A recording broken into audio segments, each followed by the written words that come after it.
Hello and welcome back. It's the BMWBLOG Podcast. This is Season 2, Episode 1. So it's a new season. It's very exciting. And we're kicking it off without Horatio, but we have Chuck on. Chuck is on to talk about a lot of fun stuff. So what we're going to talk about today is we're going to talk about EV winter driving tips. I'm going to talk about my experience with the BMW M4 CSL, my first drive with that. Chuck's going to talk about the BMW iX, and I drove that as well, so we'll kind of he'll give his thoughts, I'll give my thoughts, and we'll just kind of talk about that. And we've got a little bonus topic maybe if we have some time. So, hi Chuck. Hey, great Nico, how are you? Good, thank you. It's good to have you on. You're the first guest for Season 2, kind of like kicking. So, I know you wanted to talk about EV winter driving tips, and you have an EV literally right behind you. We can see a 2021 BMW i3S. It's been our third one. Yeah. You're the only other person I know aside from Rachel who's had 3 i3s. But yours is it galvanic? What's the Galvanic gold? Yep. Yeah, it's very rare color for the i3. Very, very, very cool color. Yeah, I think it looks great with the contrasting black. The color looks great. In fact, it was the last batch of i3s that BMW made were in this color combo with black wheels and this galvanic gold. It's kind of a stunning combination. Quirky car, but it's a stunning combination to me, the color-wise. Cool. It's definitely cool. I always liked the i3's looks. Not that it's necessarily a pretty car, but it's just like a very fun, kind of cool looking car. And I think that gold, that gold makes it like, it's just such a funky color for such a funky car, and I think it's just such a cool color combo. For sure. Our first one was a really bright orange color, and it was, when the car was brand new in 2014, and I got more comments on that car literally than any car I've ever driven. Yeah, it does look like nothing else. It really does. So, speaking of your i3, you are one of also the only people I know that regularly drives their i3 even in the winter. Even in the snow, you regularly use winter tires. So you correct. It's a year-round car for us, and we live in the Midwest, and we get maybe around 25-30 inches of snow in the winter. And our day job, we don't have the option of not going to work, meaning if it snows, we're going to work regardless. So it surprisingly has not been difficult to get around in the snow, but we use snow tires. We've had 3 sets actually, and we're probably my favorite with the Nokia and Hakkapeliittas. They're incredible snow and ice tires. Maybe not the best if you're doing a ton of highway driving in the dry and no snow, but when it was really bad or snow or ice, the Nokia and Hakkapeliittas, those things were really, the car was unstoppable. I literally remember going up multiple times, going past sport utes that are stuck going up a hill, and I would just go around them with these snow tires on, and they must have looked at the car and thought, how is that possible? Yeah, right, which is remarkable because it's a rear-wheel drive car, and the tires are so skinny. They're so skinny. They're crazy narrow for sure. I don't know if you can see them, but they're like literally tiny.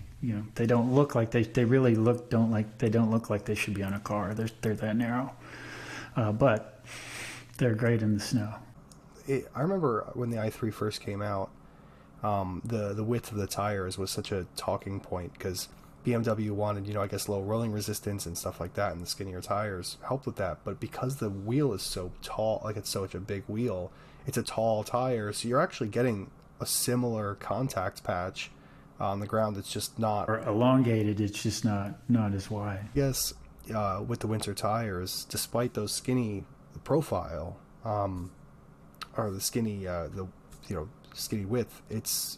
The profile is as such that it provides enough grip that you can handle the snow. And because it's an EV, it's got that weight load down in the battery, so maybe that helps too with traction. I'm not really sure. Yeah, with the second generation one that we had, the i3S 2018, they added the traction control that could make, a ton of more computations per second. And its traction control was much, much better, and it was noticeably better.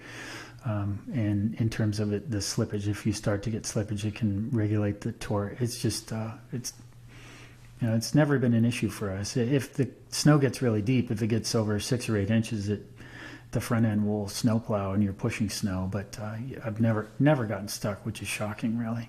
That is actually incredibly shocking, especially because BMWs typically have a bad reputation for snow driving because they're high torque rear wheel drive cars and people don't know what they're doing and they never put winter tires on. But it's shocking that such a tiny little electric rear wheel drive hatchback is so good because of those Nokians. So aside, now I'm sorry if I missed what did you say, were they the studded ones or no? They're not? No.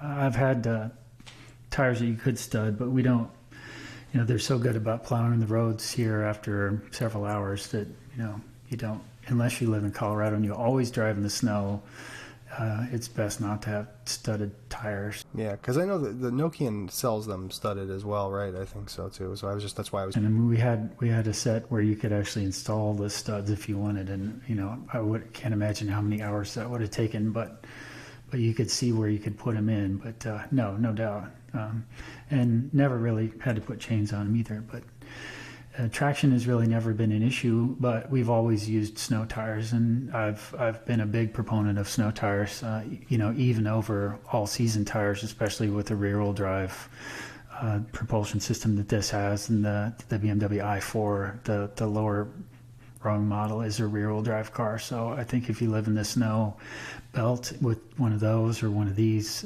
certainly snow tires is needed. But if you had a BMW iX and it was all-wheel drive, or the BMW i4 M50 with all-wheel drive, I think you could get away with all seasons, but as the Germans like to call them, no seasons. Seasons, yeah. It's actually funny. I have a set of Michelins that I've been dying to try out. I haven't put on my car just yet. It's the Cross Climate 2s. They're like all seasons, but they're designed for the snow as well. They're like 3 Peak Mountain snow rated. I'm dying to try them out on my little rear-wheel drive 3 Series to see if they can actually handle what they say they. When I daily drove my E36 M3 sedan, I had Michelin Arctic Alpines, and same thing, rear-wheel drive, maybe 50-50 weight distribution, but without tires like that, I would have been dead, So I'm certainly a big proponent of snow tires. Yeah, for sure, absolutely. Now, in terms of like winterizing your car, EVs are quite a bit different than a normal, obviously, gasoline engine car. There's no fluids to change. There's nothing like, some people will use like maybe different oil in the winter, but there's none of that here. So are there any other tips for winterizing your EVs? For sure. I mean, for our i3, and actually this is a BMW X3 plug-in hybrid here, we are big proponents of these incredible floor mats made by WeatherTech, and they are indestructible in the winter. You step in the car with a huge amount of snow and slush on your feet, and these WeatherTech mats, they just kind of hold on to the snow and the slush, and then you just pull them out and hose them off, and you're in business. We actually did a video. They were kind enough to send us a set, and we did a video on them on the X3, and we still, I have a set that from 2014 is in this car right here, and they still work great. You just wash them out, you're good to go. And then the other thing that we did to winterize the car was to throw a really good snow broom, or a scraper in it. And actually, my favorite snow scraper is from BMW. If you go to their website, like BMWUSA.com's website, and you buy like shirts and trinkets like that, coffee cups, that kind of stuff. They sell I don't know, it's probably 2 feet long snow scraper that has a broom on one end and a scraper on the other. So I have one of those in all our cars, and then the winter floor mats. That's in the snow tires. But otherwise, functionally, we don't do anything to it to make it work in the winter. I mean, the only other thing we really do for our BMW EVs in the winter is make sure that we keep them charged. When it gets incredibly cold, the batteries are not as efficient, and you're not only using the charge in the battery, which is meant to make you go from point A to point B, or propulsion. That same energy is also used to heat the cabin, heat your heated seats, and clear the defroster. So it can really stress the car a lot when it's super cold. So if we're going to go on a long trip in this, then we'll plug it. You can see it maybe right there. We have a Clipper Creek charger, and we will precondition the car, and that is kind of a unique way to do that for a BMW. You have to actually in the car program it either through the app or through the iDrive and tell it your departure time, and then the BMW needs at least an hour and a half to warm up a really cold battery. So you can't really push a button and then leave in 5 minutes and then call it preconditioning. You have to set a time, and BMW kind of gives you two options when you're plugged in and you're in a garage. I mean, if we're just going to commute to work, I hit a button that they call climatization, which is on the app, and it can warm the cabin up and turn the heat on, and it raises the temperature to 72 degrees. BMW is really interesting in that they've chosen 72 degrees. Even if you had like a 7 Series and you push the button to make it, they choose 72 degrees regardless of the temperature outside. If it's freezing outside, obviously it's going to turn the heat on. If it's in the summer and you hit that, it's going to turn the air conditioning on. But in the winter, we do use that to heat the car up before we leave, but we don't use preconditioning just to go 13 miles to work. But if you're going to go, it's Thanksgiving, you're going to go to grandma's 100 miles away, you'd probably want to precondition the car, and it involves 2 steps: programming the car and then making sure that it's plugged in. And you'd want to do that the night before, or at least an hour and a half before. But the app has made it much easier. It's definitely a good tip because it'll maximize. Not only will it maximize the battery range because it's not a cold battery, but as you precondition the car, it's doing the initial heat up while it's plugged in, so you don't use that battery to heat up the car, and it's the most, the coldest part, which is obviously the hardest part. Now, in the winter, have you noticed what's the sort of range drop you've noticed in the winter? Like, how bad does the cold weather actually affect the battery? Depends on how, if the car, occasionally I work nights, and when the car's been out in the garage overnight and it's 10 degrees Fahrenheit, is well below minus 5 or 10 Celsius, and the battery pack is frozen, really cold, and you're not plugged in, you do notice the range. But if you go to accelerate, the battery can't dump electricity and they can't receive electricity as fast. So you will get kind of like a throttle limitation on how fast you can accelerate, and you'll see a little grayed out area in the power, kind of like a power meter thing that the BMW has in the. Interesting. I didn't know it would affect acceleration. Oh yeah, if it gets really cold, well, for sure in that scenario it's going to be affecting the range also. But the weird part, until the battery warms up a little bit, the more you use it, the more it starts warming up. But when the thing gets really cold, or the people that live in Arizona, when these things get crazy hot, they get outside of their ideal operating temperatures, and they can't dump and receive electricity when you accelerate and regen as you're slowing down. So that you notice that even in short commutes. I will be honest, I haven't gone routinely a long distance in a really cold battery, because you're setting yourself up for a challenging trip, and a stressful trip. And my whole thing with driving an EV is that I want it to be no stress. That's why we're fortunate we have home, the Clipper Creek home charger. We keep the battery topped up literally all around town. I just really don't find that I have to plug in.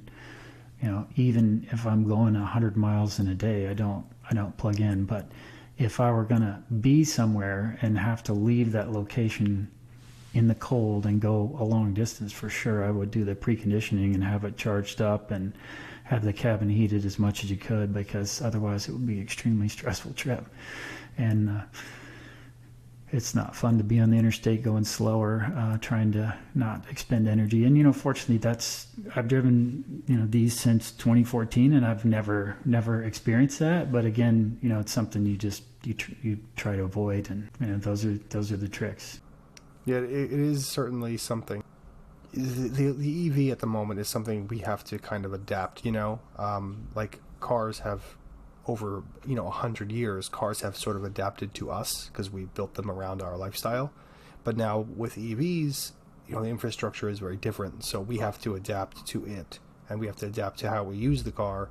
And I think that can be challenging for new customers who are not used to that, because I talk to a lot of people who don't have any idea about EVs, and they're constantly range anxiety is still very much a fear among non-EV customers, and especially in the cold, they're very kind of concerned with how batteries handle the cold, and what happens if you get stuck in the cold, and there's a lot of that anxiety. But I think what you're proving with just like a little bit of planning, it's not a lot, it's a little bit of just extra thinking ahead, you can pretty much, like you said, you've never had that issue. So with these tips that you're giving, you can really avoid any major problems with just kind of it doesn't really take that much more effort. So you're proving that yes, we do have to adapt to EVs right now, but it's not hard, and it's not. And we use this. BMW, when they announced this car, and they had it announced that their idea was that it would be the ultimate city car, which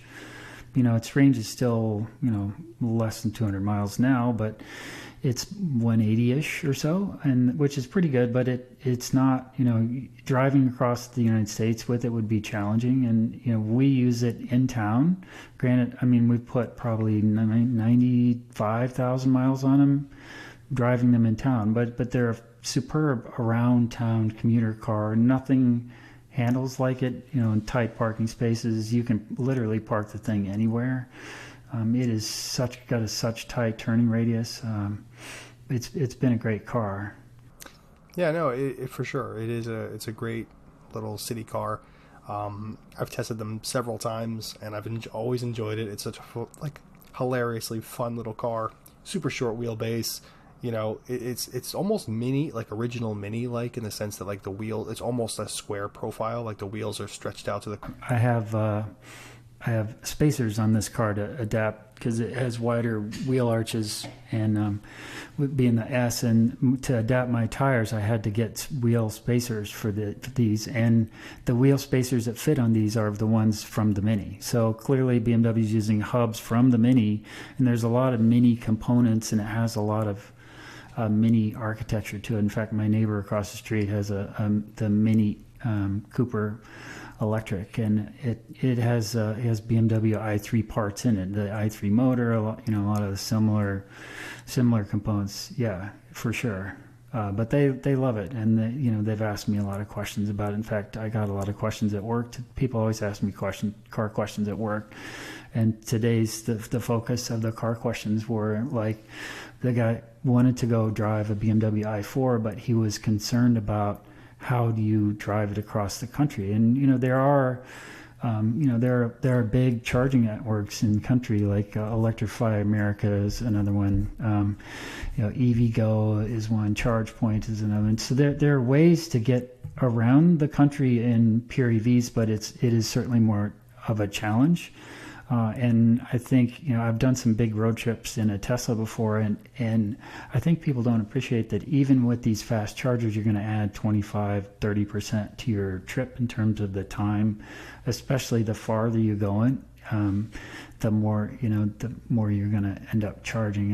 And the charging infrastructure for the non-Teslas is a lot more challenging, and that will get better with time. But he, I think, is interested in the i4, but I think it'd be hard to go on a big road trip across Kansas to Colorado, or across the Midwest.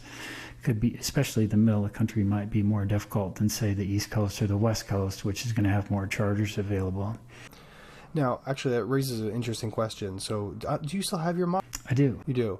So, as someone who has used both the supercharger network extensively and non-supercharger, how much more difficult is it to use Electrify America or ChargePoint or any of the?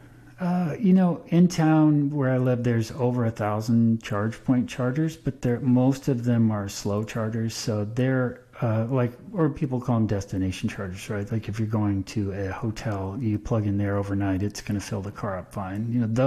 Those work great. Again, that works more ideal for trips that aren't that long, like they're maybe 1.5 times your battery range.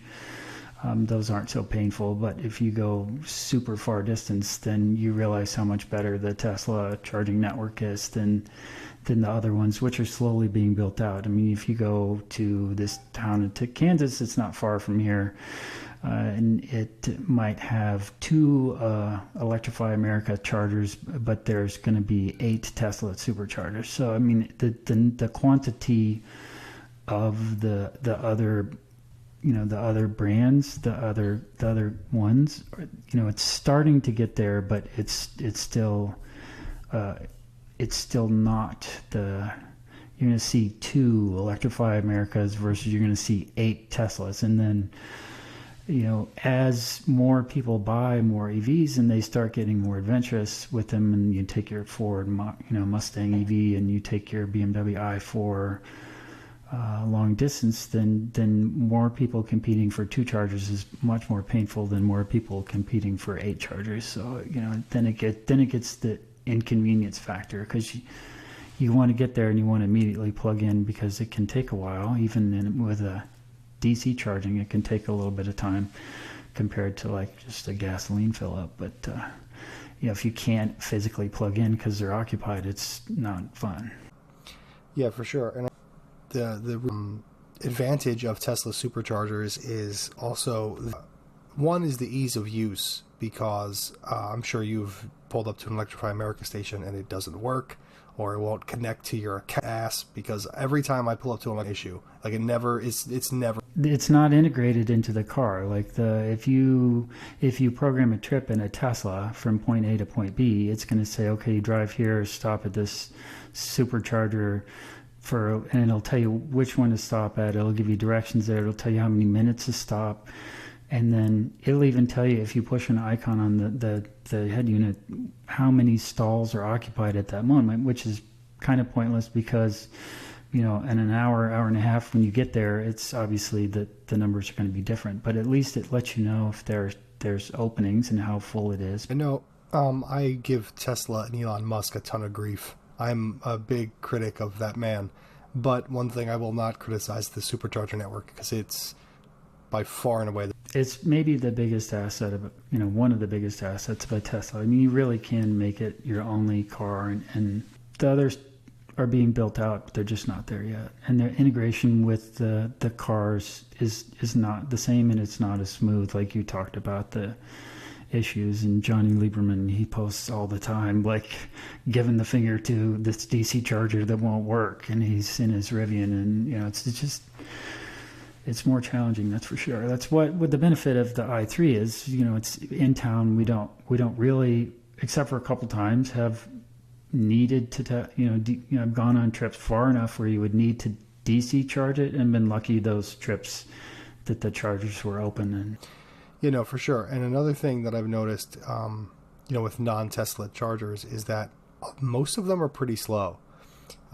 It's rare, at least I'm in New Jersey, it's rare that I find a charger that is 150, which is, if for anyone who doesn't know EV talk, that's like your standard DC fast charging, like your real fast charging. There's 50 kilowatt, which I think is still considered DC fast charging, but it's still fast as this one will go. That's the fastest this one will take a charge. A DC charge is 50, which it's got a small battery, 44, but it fills it up fast. But even once you start getting to an iX, then those batteries are 100, and then you're, but those can also take a charge faster. But I mean, your home charger here, like this one, can do 7 or 8 kilowatts in an hour. 50 DC charger will do 50 of those in an hour. A Tesla supercharger might do 250.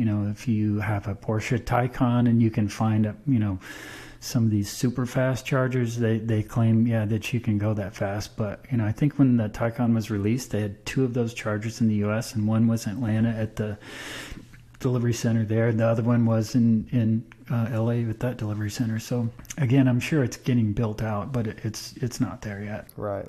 Yeah, no, for sure. I think, and you mentioned Johnny Lieberman before. We've had him on the podcast before, and, I've been a fan of his for so long, so I follow him as well. Yeah, one of the things, he's a big fan of the Lucid Air, and I was reading a discussion of his with people kind of complaining about because I think it can charge a 350 as well, 350 kilowatt, which is like lightning fast, for EV charging. But right, exactly. And someone was said well, where are you going to find those things? And his argument was it does 500 miles to a battery. Why even bother charging? You're just going to get to where you need to go. How often are you going to go more than 500 miles in one?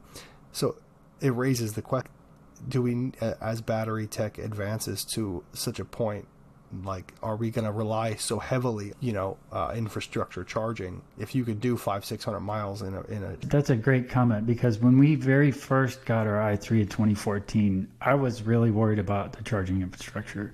And like you said, I charge at home. I leave, it's like your cell phone. You leave with a full charge and you don't think about it. You drive it all day, go to the airport, which is pretty far away from here. You go all around town, go to work, go to wherever. You don't need to charge it while you're out, which is remarkable. And I do realize that we are certainly lucky that we have a charger, and we live in a house with a charger. People in an apartment and they don't have a dedicated parking spot, and then they have to struggle to find a charging location. That's a different ballgame. But for us, in a house with a charger and leaving with a full charge every day, it's been a no-brainer for us. I don't know how many gallons of gas we haven't bought from that. We have 48 solar panels on the roof and 2 solar inverters over there. So, we try to charge it during the day, but we're frequently at work, so it doesn't always work. But the energy when we're not here goes in the grid, and then we pull back from the grid. So we have what they call net metering, and not batteries at home, just batteries in the cars, just not batteries for home charging. So basically what we've concluded is that EVs are still very good in the winter. You just need to take the proper steps to make sure you can manage the battery, and make sure you have good winter tires in your car, and make sure you kind of plan that little bit extra ahead to precondition your battery and stuff, and you'll be fine. And that EVs are becoming a little bit easier and more useful in our everyday lives. So we discussed EVs.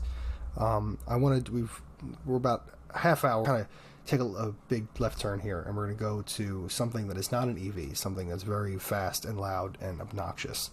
And I want to talk about the M4 CSL, because I got to drive that. Seriously jealous you got that assignment. It was very fun. Unfortunately, see, the way they did Test Fest this year, a little inside baseball for anyone listening, was we were at a hotel, and we walk out of the hotel, and the parking lot was filled with all the cars we got to drive. So we didn't have to leave the hotel, get in a car, and we were in Palm Springs, California, and I forgot the highway route it was, but it took us up this gorgeous, stunning mountain pass, this incredible, some of the best roads I've ever driven in this. It's near the Joshua Tree. It's a real beautiful area. I've been out there once. Is it? Yeah, I'm not familiar with the area, but the road was absolutely out. I drove a 4 Series Grand Coupe on those same roads, and it's incredible for sure. So perfect roads for an M4. The only problem was that the CSL was hard to get. They only had 2 there to drive, and 40 journalists. So it's everyone's scrambling to get them, and I didn't want to get it right away because it was 60 degrees outside Fahrenheit, and actually it was 50. It has Cup 2 Rs on it, which are a bespoke tire for the M4 CSL, and they do not like the... I wasn't sure if they were actually put those on the cars for the US or not, but that's cool if they do. It's awesome, but they hate the cold. Oh, for sure. And they hate a lot of rain too. They're a great track and performance tire, but they're not like an all season tire. Right. So I was like, I'm not going to be the first one to put these cold tires on the mountain. I'm going to let someone else take that risk. So that was both a blessing and a curse, because it was good for me because I didn't have to, baby cold tires up that mountain and not kill myself. But it was so hard to get into the car. So I didn't get to drive it until the end of the day. And there was only like an hour left on the day. And they needed that car back like right away, because I think they were doing something like promotional filming with it or something. So they were like, you have a hard hour to do what you had to do, and it takes 20 minutes just to get to the mountain pass that I needed to go to. So I only got like a few minutes up the mountain before I had to get. I really did not have enough time at all to like feel it. It's unfortunate.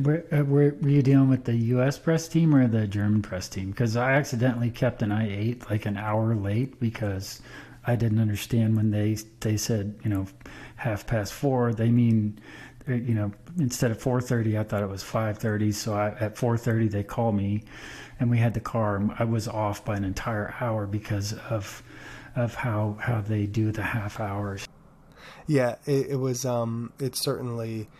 They're usually actually very good, and they were letting us, any other car, honestly, they were kind of letting us take the car because there was enough cars to go around, and they were like letting us kind of just do what we. During that time, it was an interesting experience. One, it's brutal. It's so stiff, and it's so. Now, did you drive the last gen M4 GTS? Is it like that kind of stiff? I've never driven that. I've driven like hardcore prepped track cars on the street, right? And it's very similar to that. It's not as brutal as that. Like I remember I drove a really hooked up M2 competition on like, it was on the crazy like club sport suspension, and it was lowered, and it was I actually remember driving that. I put my wife in the passenger seat, and she's like, I need to get me out of this car. Like I can't do. Yeah, they can be pretty stiff. Yeah, so it wasn't that bad, but I mean it's a lot stiffer than a standard.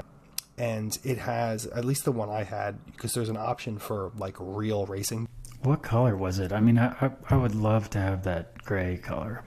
I forgot the name of the color, actually. It was the gray one. I had to have a choice, but the seats were like those racing buckets where it's not the ones you can get in an M4. They look like that, but they're fixed. So like you have to set it up, for yourself. For your own ride height, you can adjust there's a manual lever to adjust you can slide it forward, but because you can't adjust the seat, like you can't recline the seat, you can't adjust, you can't lower it, you can't raise it, you can't do any of that. It's a fixed racing. Those buckets are different than the buckets that you would get in like an M4 competition. Well, they feel the same, they look the same, but the seat base is completely like you need tools to adjust it. Like you set it, like when you buy the car, you set it up for you. Is it still got the same thing with the channels for your legs? Like you're not crossing your legs. Yes, the crotch separator. Yes, it has that. That's my PG term. Yeah, it's long road trips that gets painful. It does, yeah. The problem with that in the CSL is because the seat is reaching the pedals was really uncomfortable for me, because like BMW set it up so that like in a kind of generic-ish position so that like every journalist You couldn't adjust it at all. That's no fun. Yeah, well, I mean, if you own the car, you set it up perfect for yourself. But when you're doing a press drive and they have to make sure 30 different journalists can fit inside of it, they set it up in like a generic spec, like a setting, and it just didn't fit well for me. Because I'm little and like I don't know, it just I was very uncomfortable. The grip levels are astonishing. Like once those tires are warm, I mean, I don't think I've ever felt a car that refused to Those are the tires they use to set lap records at the Nürburgring. It's that particular tire with the R on it. It's crazy. I was a little bit disappointed that it didn't feel that much different from a standard M. I mean, that car is already so. Yeah, the front end bite on it is just so much better than the last generation. Right. So this car feels like that. Just imagine an M4 competition that's, I would say 20% sharper, but not that much faster to like feeling, because it's essentially the same. Not any difference, the same kind of transmission. So, that automatic aspect doesn't really slam you in the back like the old DCT did. I love that punch with the old DCT. That was just nothing like it. Right, I agree. This was a little smoother than that. It feels like the M4 competition. It feels a lot like that. Just a little raw, a little more like unrefined, because there's no sound deadening, or at least very little. So you hear, and no back seat, right? No back seat. So you get like a netting and 2 spots for helmets, so you can put like your helmets underneath like the netting and they don't fall out. I know BMW considers the CSL quite a bit different than the GTS. Like the GTS is supposed to be a track car, that's why it came with a cage and stuff like that. The CSL is supposed to be like a really, really good, like it's a track car, but it's also kind of a road car. So they're kind of trying to strike that balance. It has a little bit of a balance to it, so it's not purely a track car, but I wouldn't use it on the road. Like, I wouldn't drive that on a twisty road. It's just too... I can imagine on a track, it's sensational. You would need to trailer it everywhere, because driving that thing in traffic was rough, And it still has the same, like, iDrive as, actually it's iDrive from that way. So it has all those creature comforts. Air conditioning, did it have cup holders? It doesn't have cup holders. Does it have cruise control? I honestly, I have no idea. I don't know how many creature comforts they remove on them, that once they start taking out cruise control and cup holders, it's tough to go distance. Right. What makes me laugh about it, though, it doesn't have, and this happens in every car like this, it doesn't have any kind of center armrest. I always found that hilarious. Like, isn't that the emptiness of the cubby is taking up? Yeah, they chase every ounce. It's unbelievable, what they do to add lightness is one of the most expensive tricks in the car industry, right? It's interesting. It's like a big bully of a car because it's so fast and has so much grip, and it's stunning, especially in that gray. I mean, it's just one of my favorite cars that one could buy from BMW right now. But I'm sure they're all gone, spoken for. But gorgeous car. Yeah, it's super interesting. I'm really excited about the CS to come, the M3 CS. That's what I'm more excited about, to be honest, because I think there's going to trade off a little bit of the CSL's brutality with a little usability on the road, and I think that's going to strike a better... I don't know if did you drive the M2 or M5? I have been on the racetrack in the M5 CS, and unfortunately I've not driven it, but I have experienced it at like 10/10ths, and it was mind-blowing. Right. Well, I can imagine that. Obviously, that's probably more fun than me driving it on the road, because I can't drive anywhere. I can't drive 4 of them. Yeah, this was a guy that was the Stig for the Top Gear US, was the guy who took me around at the last... Yeah, it was unbelievable. So the M5 CS is my favorite. It's probably the best BMW I've ever driven, to be honest. Yeah, it is a remarkable car, and I think what people don't realize is how good of a car that was built off of. And I think maybe the one to buy might be the M5 competition, because it's 90+% of that car, and you're not going to have to pay that huge extra amount to get it. Here's a little interesting thing about that. I've driven a lot of M5s, F90 M5s. I've driven the regular one. I've driven the M5 frequently, and I've driven the M5 CS. And the M5 CS does not feel like any of those. Like, it does not. It honestly, like, if you were to get into an M5 competition and jump into a CS, you'd think you were in different cars. Like, you wouldn't think you were in the like an F90 M5. It's so different. There's a magic to this. There's an airfield in Princeton, New Jersey, that they host car shows regularly, and so they're very familiar with car culture and car. And didn't you have to get permission to launch that thing too? Like, ask you, hey Houston, can we launch this thing? I had to ask BMW for permission to launch it, and they gave me that. They were like, as long as you check the tire pressures and then make sure everything is correct, and you warm up the tires first, and you warm up the oil, you warm up the engine, everything is correct. You can do I was allowed 3 launches. They told me I could do 3 launches, 0 quarter mile launches, and We rented the runway. It was really cheap. They let us use the runway for like a couple. I broke under 11 seconds in the quarter mile. Wow, that's crazy. Yeah, for a road regular. Where the ambient temperatures out? Was it summertime, warm? I think it was like August, if I remember. But it was like it was last year, so it was not this past summer. It was the previous one. So I think it was like August. But it was early in the morning. It was probably like 7 o'clock in the. When I rode it in the one in Florida, at Daytona, there was like record cold, and they even got below freezing for a couple hours, and you know. They were just pounding these cars on the racetrack, giving these rides and going sideways. I mean, they were just, I don't know. It was one of my favorite rides I've had. I've had some great rides, but that was a blast, especially because there's like 4 people in the car. It was just mind blowing. Yeah, no, it's definitely like the best BMW in the past. I would say since the E46 M3. Yeah, it's interesting you mentioned that car. It's getting close to the 25-year mark, so I wouldn't be surprised, you know, not too distant future, maybe start to see those get imported to the U.S. I bet they quickly. And if I was any kind of smart person, I would go and get one. I'd get a left-hand drive in Europe, and I'd bring it to that shop in the U.K. that swaps out the SMG for the. I don't know if you've seen that. There's like a specialty shop Yeah, I've had buddies that have done that, and I've helped with that. It's a lot of work, and I mean. You talk about you having to bend tubes to shove through the firewall where the clutch. I mean, it's just all this stuff you wouldn't have thought of.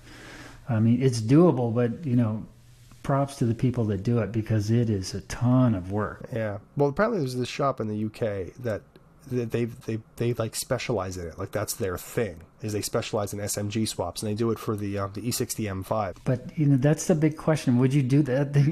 Leave the comments below, right? If you could get an E46 M3 CSL, would you swap out the SMG or would you not? Is it going to damage the value of the car? I've driven SMG cars from that era, and I'm not a fan. You know, I had a buddy take one out. We rented the track, you know, every year, and we had a guy drive one, and when he drove it off, that when he was done, the car never shifted the same again. They're good full throttle, but they're outside of that, maybe not so much. Yeah, I would definitely do the manual swap if it was me, and I would say value be damned. I would rather have the more fun drive. Wow. Well, that's cool. I want to shift gears again a little bit because we are running out of time a little bit, but I want to shift gears back to EV. To a car that you recently drove that you wanted to, and that's the iX xDrive. Yes, yeah, I drove a BMW. My local dealer here, Barron BMW, was kind enough to give me one for 3 or 4 days, and I got to really kind of, you know, live with it for a while and see what it was like. And the first thing I have to say, the number one impression was when you floor it, watch out. That car is so fast. I couldn't believe how fast that was. I was not expecting it.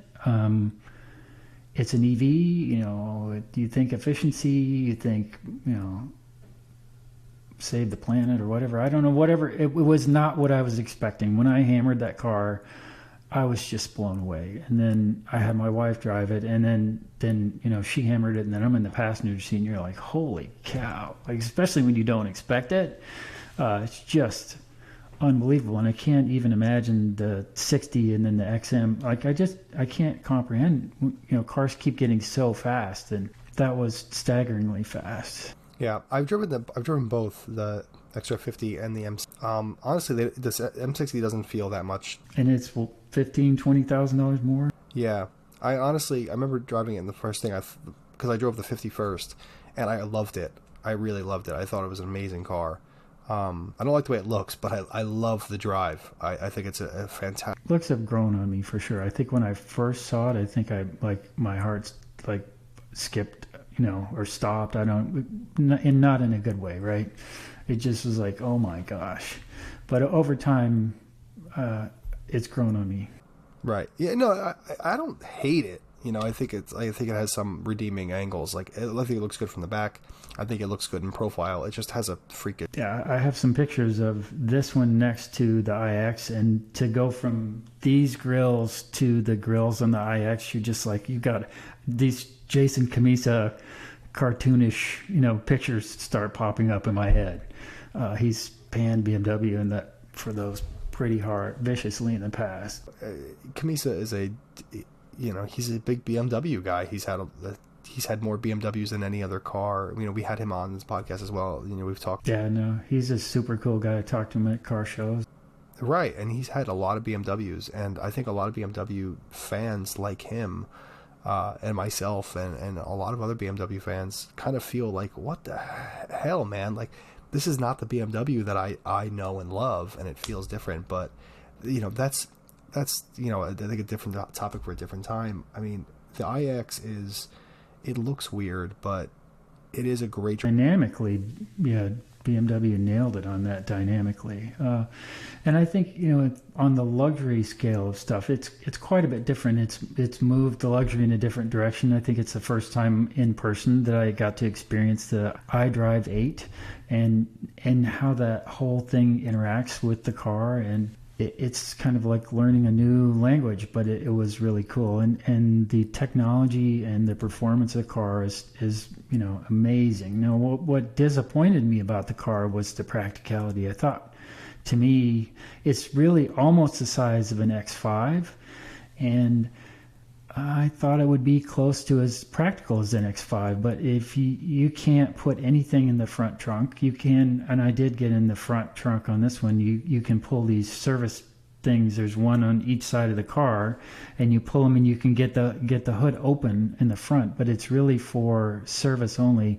In the i3, it has a very small front trunk. You can use it for a gallon of milk, some Chinese takeout, but it's there, it's usable. I just assumed the iX, the front end, would be usable, especially I thought it would be a lot bigger, and then the trunk was not that big. So it's so from a space wise on the inside, I was kind of surprised that the usable space for it was kind of small. But luxury performance out of this world. The way I drove it, it didn't get that really good of mileage, but I couldn't help myself, right? It was hard to drive it efficiently. I think if I drove it regularly, I would be getting probably 2.5 miles per kilowatt. This gets 4 miles per kilowatt. For example, Tesla will also go about 4 miles per kilowatt. They go by watts per mile. I don't know why these are so different, but its efficiency is not there, especially if you can't keep your foot out of the throttle. And I could not control myself. The car was just too much fun to drive. It'd be a fun car to have, but it's also, the one I drove was $100,000, and that's a lot of car to use as a commuter car. So it's funny you mentioned efficiency. I did a range test in the xDrive 50. I actually was buying a car for and it was out in Pennsylvania. So maybe it was probably almost 3 hours, and I drove the iX there to go look at the car, and I was like, it'll be a fun little range test. Let's see what I can do.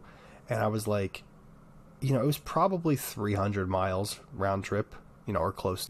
And did you have plenty of chargers that you could use along the way, like the Electrify America type bailouts if you got in trouble?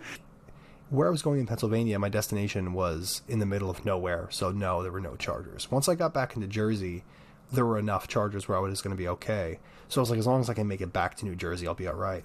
And I made it home without having to charge it at all, with 40 miles still left on the battery. So I drove I did a video on it last year or so, or maybe March or something ish. So I don't remember the exact specific numbers, but I got back with so much more range that I thought. The efficiency I got in the xDrive 50 was really surprising. I got well over 3 miles per kilowatt hour. Right, I think it has 104 kilowatt hour battery pack, and if you went 3 per, you would have over 300. That is very impressive, right? I was very impressed. And then I drove the M60 in the summer, and I took my wife and we took just a kind of a day trip for ourselves, and we just kind of we went to Cape May, New Jersey, which is about an hour and a half from me, about maybe, I don't know, 70 miles or so. And with a full battery going there and back, it was actually we had range anxiety on the way back. It was burning through our battery. For some reason, the M60 was so much, and I was driving. My wife is terrified of accelerations. Like, I couldn't hammer it because it was like scaring the crap out. Yeah, if you don't like it and you get it, that people don't like it. Right. So I had to baby it, and I got way less efficiency out of the M60 than the XR50. And I don't wonder if significantly bigger wheels and tires. I don't know for sure. The performance ones, like if you look at like even on the Tesla side and the BMW i3S versus i3, that i3S does not go as far as the 3 because it's using grippier tires and it's maybe a little wider. So there's definitely some lost efficiencies on the performance EVs for sure. The other thing is sometimes if you get a bad headwind and you're going into a headwind, or a storm front is coming at you, it's going to suck. It can ruin your day on a EV trip for sure. Yeah, and well, the iX is surprisingly, it has a pretty good coefficient of drag for such a big car.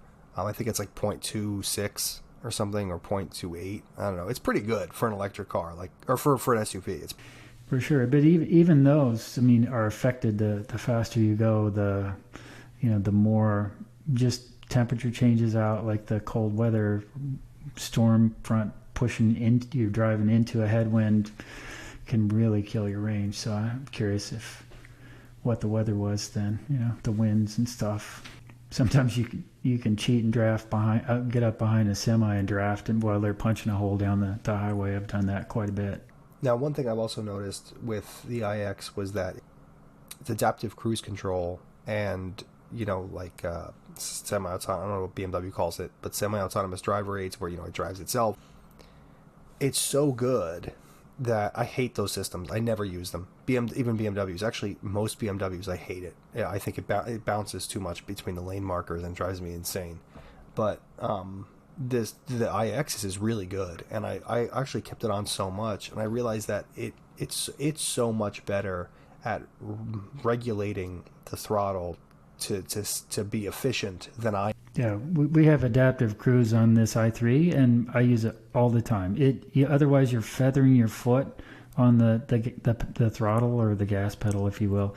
Otherwise, you find you're just constantly throttling. But you set, like you said, those adaptive cruise controls on EVs. It's almost like it should be a standard accessory because they're so good. And you're right, the iX I thought was remarkable. Their execution in is great. And it's very crude in this one.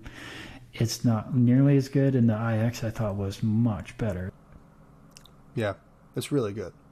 And how'd you like the interior? Because I think the iX's interior is fantastic. Yeah, it's really. It's definitely a different way for a BMW. I think that our 2021 X3 is beautiful on the inside. It's got the different colored seats compared to the walls and the floor, and it's beautiful. And then you get in the iX and it's just gorgeous on a whole nother level. It's like the future. It's just it really, and heated and ventilated seats, and it's a great place to be, really. Yeah, it's a gorgeous interior. It's very stylish. It's very unique. I love some of the color choices. The M60 I had had this gorgeous red interior, and the bronze accents and all that for the M Performance. I love the material choices. I think it's just a gorgeous looking. Yeah, I think the price point's going to keep it from selling a lot. There are only so many people that want to buy a $100,000 car. I think the i4 is going to sell a lot better. I think, its price point's a lot better. It's a fantastic EV. Some kind of don't like the fact that it's a multi-platform chassis, right? That you can put a gas engine, a diesel engine in it, or an electric motor, and all cram everything full of batteries, and then it's an i4. I do respect the engineering, prowess that went into designing a platform that can handle any of that. That was kind of pretty ingenious, really. But you end up with some weight penalties in that. But the iX is a dedicated electric platform, and it shouldn't have any of those wasted ounces. And that's cool that you did a 300-mile trip in it. I didn't. That's the one thing I didn't do with it, was go on a massive trip. And all I could think of with the way I was, driving the thing was like, man, I can't go more than a couple 100 miles in this, because it's like a gas hog, electric gas hog, right? But that was clearly my own fault. It's a big car, and you accelerate heavily in those, and they don't, your gas bill is going to be high. But it's a cool car. I'm sure it'll sell well, but you're going to probably see a lot more I-Force than iXs. But it's a beautiful car, no doubt. Now, before we go, because we were hitting an hour now, so I'll let you run. But you mentioned that you didn't appreciate that the i4 was based on the CLAR platform, CLAR platform, like the scalable architecture that basically every BMW is built on right now. So yeah, gas, diesel, electric, it's everything. And while that's impressive from a technical standpoint, it is inherently, like, a jack of all trades is inherently bad, like not great at anything. Do you know what I mean? So it's not great at being an EV platform. But BMW is working on the new class, the Neue Klasse of, it's the new class, now. And it's going to be an all-electric dedicated EV platform, and I think that's going to change the game significantly for BMW's efficiency, range, because it's new battery cell technology. Yeah, just wait till the future and solid-state batteries hit here. We'll quit talking about range anxiety. Yeah, I don't know, but I think some companies are working on it right now, but like working on production versions in the next, maybe, I'd say before 2030. Once that new platform comes out, I think you're going to have, much more interesting cars that can have, far better battery technology to provide a bit longer ranges, to provide better efficiency, motor efficiency, lighter weights, and hopefully, in my personal opinion, hopefully nicer designs, but that's just maybe me. But yeah, I think, because we talked a lot about efficiency in this, and a lot of that efficiency has to do with weight. Modern BMWs are... Yeah, that's the beauty about the i3 is the platform that it's built on. It's like it's carbon fiber reinforced, shell, and then there's, metallic crash structure in the battery that helps also with the crash structure. But you tap on this stuff and it's super lightweight. It's like plastic, and you open the door frame and it looks like you can see that stuff like you would see in a McLaren. It's just fascinating, and I can't believe what these cars go for in the used market. It's a technological bargain, really, from a build standpoint. I think electronics are dated clearly now compared to others, but the build quality is still there. I drive only old cars, so I don't have any technology in any of my cars, but so I don't care about that. But I actually just read an article about how poorly the batteries degrade in i3s. They were like seeing 2014 i3s with like less than 80% of their original battery. Yeah, the warranty, I believe, was 8 years, 80%. But where the original i3s, where they get in trouble, I think, is that the original range was 80 miles. If you lose some range in that, and then you add, well below freezing temperatures, and you don't precondition the battery, and then you're in trouble. So that gets stressful. When we went to the middle-sized battery on the i3, all our wintertime range anxiety went away with the 33 kilowatt-hour battery. With the 44 kilowatt-hour battery, like, we have no range anxiety in the winter with this thing in town. But with the original one, even when it was new, if it was 80 miles and then it was freezing cold, I did a video, we'll see if we can't link it on the bottom. In the freezing cold winter, all of a sudden, if you're going 55 or 60 miles with that car when it's new, you let it degrade a little bit, and then it's going to be painful. Hopefully ship it to South California and then let people drive it in ideal weather, and then it'll be more useful, I suppose. But if there wasn't battery deg issues, I honestly would get a used one, because I love the chassis is brilliant. I love the way they drive. The middle ones, like the late 2017, 2018 on, are fine. But the very first, the 22 kilowatt hour batteries, it's a handful. Because you have 18.8 usable, I think, is what it was. Yeah. I mean, you had less range than a Nissan Leaf at the time. That's not... We had, like, the very first day we bought ours, we drove it over 100 miles. But, of course, we went somewhere, we charged, we went somewhere else, we charged there. So Now add 8 years to them and a little degradation like you talk about, and then you add cold weather, and it's going to be a tough car in the winter unless you keep it fully charged and you charge, and you don't have to go far. But you were saying because it's light, it's extremely light. I don't remember the curb weight on it, but it is. You just said you can get about 4 miles per kilowatt hour. So lightweight, man. It's a tiny little engine, small battery, but lightweight. You get good. Add lightness. It's the most expensive thing car wise to do, right? And Chapman's right all these years, right? He was right back in the 60s. Simplify and add lum. So I will end it there. Thank you so much, Chuck, for joining us and kicking off our second season. So Horatio couldn't join us today, but he will be around, the next time we. Yeah, he's had some amazing adventures. I look forward to your future podcast with him. So, thanks for having me on. I appreciate it. Yeah, no worries.